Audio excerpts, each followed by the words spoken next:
class you trade, you need to know what is volatility. That brings me to the question that if you are trading DLF and if you are trading ITC, right? You are trading DLF and you are trading ITC. Which do you think is more volatile? DLF. Any day DLF is more volatile, right? I mean, anybody who says ITC is more volatile? No. Why? Because for ITC to move 3% in a day is a huge event. But for DLF, if it does not move 3% in a day, it's a huge event. Alright, so something is wrong.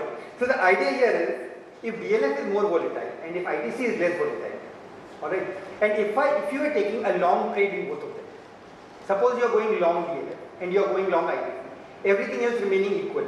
Suppose you have got an MACD crossover or a moving average crossover on both of them. Alright, now you have three choices. One, you say that I am going to take equal stop loss on both of them. Two, you say that I will not take any stop losses on them. I am talking from a trading point of view, not from an investment point of view. We have some gentlemen here who are from investment background. For investment background, they don't think about stop losses and things like that, right? I am talking purely from a trading point of view. A, you will take fixed stop loss. B, you will not take any stop loss. Third, you will take variable stop loss. What do you think is better? A, B or C? C. C. That means you are saying you will take variable stop loss. How will you vary the stop loss for both of them? Would you take a higher stop loss on DLF or higher stop loss on ITC? On DLF, higher stop loss. On DLF. Why? Higher volatility. Have you been doing that so far? Sorry? You will take lower volatility on DLF. Why? Because the volatility is higher as a natural range. It is moving in a natural range. Correct. Adding a stop loss, you are going to get chopped off. You are basically telling the market that I am going to be getting out of the trade. So that means in DLF, are you going to take a tighter stop loss or a? It's going to be broader. Yeah, that is what everybody thinks. Yes. Right? So the idea here is, can you vary your stop losses based upon volatility? Yes. Right? That is the first fundamental of the mathematics where you are going to use volatility to manage your risk.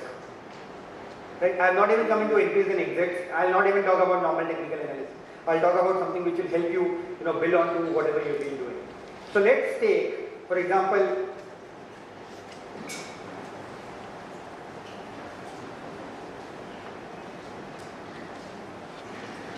suppose I am taking some random prices, alright. Let's just assume that the price of a stock is 200 rupees.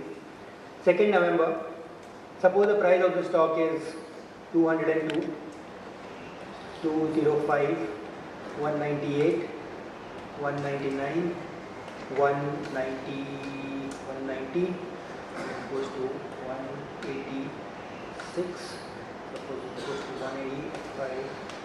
This is on an hourly basis, on a minute level basis, on a monthly basis, depending upon what your time frequency is. I am not going to comment on the time frequency, but here I am taking for a daily basis. So the first thing I will do is, I will take the daily return. Today's price minus previous day's price divided by the previous day's price. Everybody is familiar with calculating daily returns? Current price minus previous day's price divided by the previous day's price. Right? So that's my return.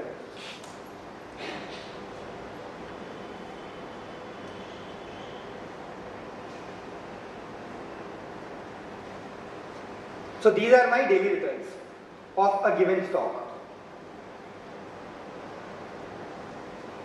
Everybody knows, still everybody is here with me till now. Now what I will do is, I will do something called an STDEV in Excel.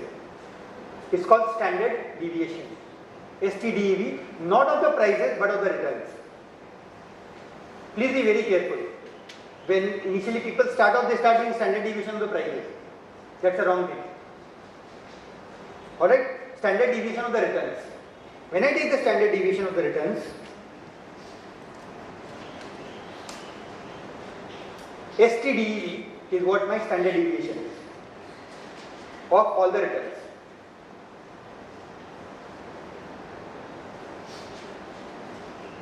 Got it? Now standard deviation in this case comes to 2.27%. Alright? Now, depending upon whether you are a risk averse investor, depending upon whether you are a more risky investor, I will leave the risk up to, because everybody will have their own risk profile. So, this. Suppose you are buying the stock at say 190. You got a signal to, let's say, buy the stock at 190. Alright? And you decide to put a stop loss. You're deciding to put a stop loss. You make that stop loss as a multiple of this number, 2.27. If you are a risk averse investor, which means that if you think that market goes against you, you want to cut it down, right? You will place your stop loss at probably 1 time the standard deviation, or maybe 1.5 times the standard deviation. If you are a medium risk taker, you would probably put it at 2 times the standard deviation. If you are a high risk taker, you will probably put it at 3 times the standard deviation. Alright, so assuming that I am a medium term risk taker, that with a medium risk taker, I would have my stop loss at 2 times of this number.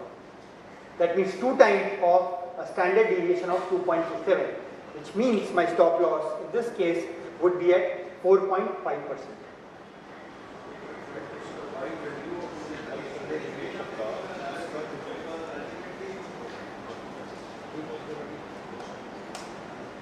Sorry? Range of the movement in DLF is much more wide as compared to an ITC.